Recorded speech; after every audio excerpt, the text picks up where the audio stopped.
right, Paul, first of all then, John Fleck, how's he today? Yeah, I think everyone's happy that he came off when he did. He's got an injury to his groin. It's one of the deeper muscles, so not one of the main ones, so hopefully he won't be too long. So everyone's, you always fear the worst, but it's probably about as good as we could expect. So he's going to be out a while, but we'll have to hopefully wait and see. No need for a scan. We're that confident that he won't be out too long. But a while with you guys. Well, this is why I don't like putting dates. So, listen, there's been lots of things I've said to you when I've known they're going to be out for a long time, and you don't want anyone else to know they're going to be out for a long time. You've got to appreciate that. But this one, no, I think we're talking days rather than weeks. All right, okay. We were talking. So Chris Basham and his return, he was sort of fairly short term with his injury as well, wasn't he? So when might he was always going to be a longer one. Right. Yeah, so he won't be back before the international break. Right. Which, on the face of it, sounds like a blow then. Yeah, which we knew about, like I said, but we had some big games coming up, obviously. With coincide that with right wing back problems and things, if we're making that really apparent that all our right side's gone down, we're not preparing, giving ourselves the best chance against the opposition. So, yeah, we wanted to make sure we played it down a little bit, but it's obvious now to everyone. He's not been involved. He's not training, so it's going to be a few more weeks. Following the match the other night against Middlesbrough, is everybody else okay? Beyond Fleck, obviously. Yeah. Charlie Goods had a little reaction with his cartilage, so we're trying to get that settled down. It's just strange, just a swelling on his knee, so we're trying to get that down. But again, whether we scan it or not will just depend on how it settles down. Is he somebody that's a doubt then? Because obviously he was suspended, so is he a doubt for the weekend because of injury then?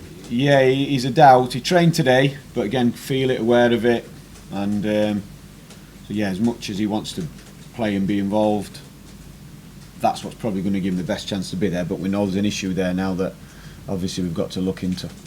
How do you feel that right-hand side has coped then? Because you've had the different combinations across the piece. Obviously, you've had some good results along the way. How do you feel the replacements have gone on? Credit to them all. Obviously, Kyron's played there, Davo's played there, Ben's played there, Femi's come in.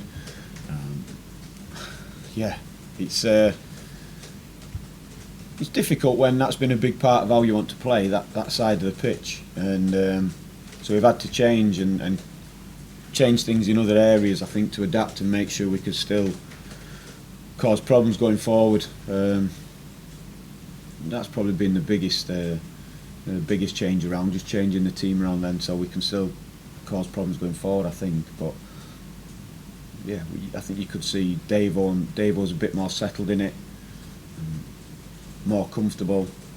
I think Ozzy's fine there anyway. He's played in that many positions. He quickly adapts on the pitch, and he's got a good brain, so I think he was fine stepping into that position. Yeah, it's interesting. I mean, how valuable does a player like that become? Because he is an intelligent footballer, isn't he? There isn't really a role across the middle that he isn't savvy with. Yeah, he's played. Yeah, I mean, at four he played left back in a back four as well. Obviously right wing back, anywhere across the front. Played in midfield, and it's a big help to us, especially in things like this. But if he didn't have the character and the personality to perform it, then he wouldn't have handled it in the same way.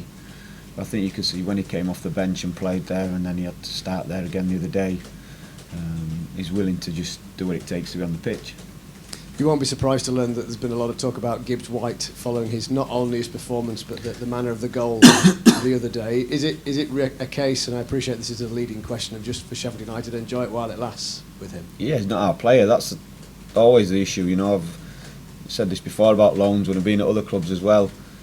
If they're coming in and making the 11, fantastic. That's the job they've got to do, and try and improve the 11 or contribute in any which way you can. But regardless how good of a job you do with that player, they're not yours. So yeah, we've just got to. He's enjoying his time. I think we're great for him, and I think he's great for us. So, again, sort of slightly leading. Should Sheffield United win promotion, does it become an option? We've got no option. No, we've got no option. As in a potential rather than an actual option. Hypothetical, isn't it? So I don't think there's a correct way for me to answer that, other than would I love to work with Morgan 100%.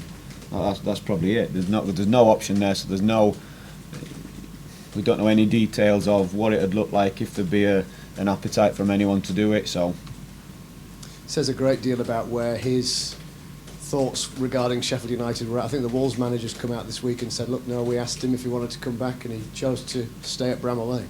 Yeah, he's loved it here. Obviously, when he got injured, it was a blow for him. We were in regular contact, speaking about in his rehab and things like that. And all along he was adamant that he wanted to come back. But again, that's not our decision. It was Wolves' decision, and there was a time scale on that. And obviously, we thought we were a good place for Morgan to come and play, and Morgan thought the same. So, yeah, rather than listen, if the manager was going to put him in and play him, I'm sure Morgan would have stayed there in the Premier League. But he was really clear about that, Morgan, that if not, and that wasn't happening, he wanted to come and play for us. Do you feel as though, as a young player, he's showing all the kind of attributes that, for whoever, he's kind of a Premier League regular for the remainder of his career? Yeah, I think so. That's why he wanted to come and play. He's showing. Yeah, 100%. He's showing all the attributes, with the ball, without the ball, hunger, and enjoyment. He plays with a smile on his face on the pitch, but also at the same time with a determination to win as well. So, yeah, I think everyone's enjoying watching him play for us.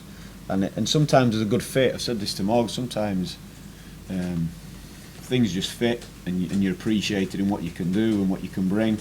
So your strengths become exaggerated, if you like, and your weaknesses are sort of forgotten about, or they're hidden because you've got a certain role that just suits you perfectly. And I think that's the sort of case here with Morgan and Sheffield United. Yeah, definitely. I mean, there's the skills and the great goals, but he's an absolute grafter, isn't he? Works hard, yeah, but there's an understanding to his work as well. I think I said after the game that anyone could run about on the pitch, but there's doing it to affect the game, and as your part of your role for the team, and he gets it. He's got a good football brain, and he enjoys playing. He enjoys like the competitiveness of the game, wanting to win, but he also just enjoys playing and having the ball. Coventry next. Your assessment of them as a challenge? Yeah, tough. I like them. I like how they play with lots of energy, try and play forward early, run forward, and regardless of the results that they've had throughout the season, there'll not be many games, or there's certainly none I've seen, where they've not caused problems for who they've played against, just because of that mentality, play forwards, run forwards. So we know that that's going to be the case as well on Saturday. He's done a good job down there, Mark Robbins, hasn't he, in extreme circumstances with everything they've got to contend with. Yeah, and bit by bit built, so steadied the ship, done a lot of good work obviously on the pitch, which we'd talk about, but probably even more so away from it, in terms of managing the club through a difficult time with all the stakeholders who've been involved over these few years, and taking the fans along with him, because they've obviously realised then what a good manager they've got, and they can see the success. And like I said, season by season they've got better and better, and gone back home to the ground. So he's sort of set the wheels in motion, if you like, for this journey, and keeps taking them and improving them. So yeah, I think he'll be pleased with how it's gone so far. If not, he's wanting more without a doubt, but he'll be pleased with how it's gone. Yeah, and they're 11th, and they still have a shot at the playoffs with another good run. Yeah, exactly, and that's the point. You again look at the fixtures at the weekend. I think there's 3 fixtures where you'd say both teams in each of those fixtures still fancy the chances for the playoffs, and they're all playing each other, and that's the same between now and the end of the season. So yeah, it will not settle down until the last few games, just simply because of that. Anyone you rule out might end up having a different run of games, whilst the teams around them are all playing each other. Naturally, it'll bring them back into it. So yeah, that's going to be the story, I think, until the last few games. Does it feel like there's a kind of heightened intensity and enthusiasm? Because we talk sometimes, don't we, about the grind in October, and you're laying platforms for whatever success or not that may come.